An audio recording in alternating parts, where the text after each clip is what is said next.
Some would say I've flown the coop.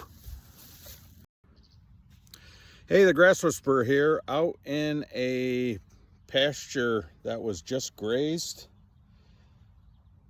Some would say it's the perfect graze. It's got trample, it's got chewed, and it's got standing grass for the birds. And so that's exactly what, well, generally that's exactly what we were going for, because we're not going to mow this. This is a 6-acre piece that we're leaving just for the birds, the deer to have their fawns, turkeys, foxes, whatever wants to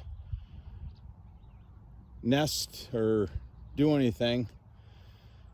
So we're gonna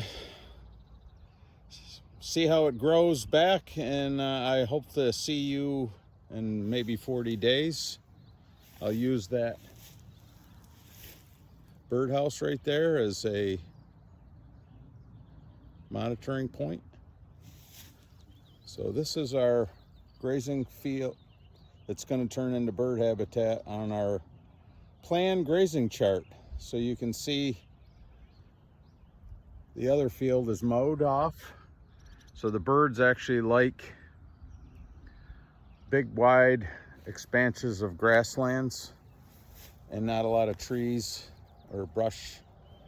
So we're gonna grow some birds, and those birds are gonna eat the flies for basically for free. Build it and they will come. Have a great grazing day.